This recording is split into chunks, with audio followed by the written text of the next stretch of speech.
प्यारे बच्चों, आज हम एक नज़्म पढ़ेंगे। इस नज़्म का नाम है इल्म, जिसको लिखने वाले शायर हैं फ़ानी बदायूनी।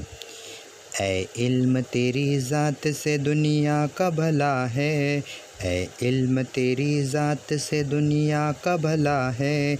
दुनिया ही नहीं दीन की भी तुझ पे बिना है।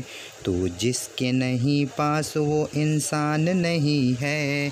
इंसान को शर्फ़ इल्म से खालिक ने दिया है।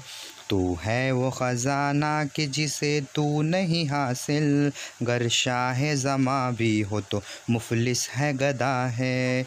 खोया नहीं जिसने तुझे जिस वक्त भी पाया, भूला नहीं जिसने कि तुझे सीख लिया है।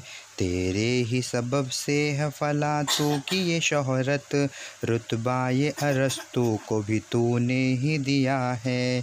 किस खित्ते दुनिया में नहीं तेरी हुकूमत, शाहों का सर आगे तेरे हर वक्त झुका है।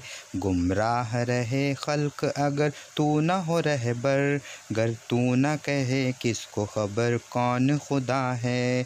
सनत वो हरफत में भी मुमताज़ वही कौम, सौ जान से जो तेरी अदाओं पे फ़िदा है। जिसने तुझे छोड़ा वो गया दोनों जहाँ से, बेदीन है रुसवाए ज़माना है बुरा है। चख ज़ायक़ाए इल्म खुदा के लिए फ़ानी, ऐसा तुझे क्या अपनी जहालत में मज़ा है। आप भी ऐसी नज़्म पढ़िए और इसका वीडियो बनाकर ग्रुप में सेंड कीजिए।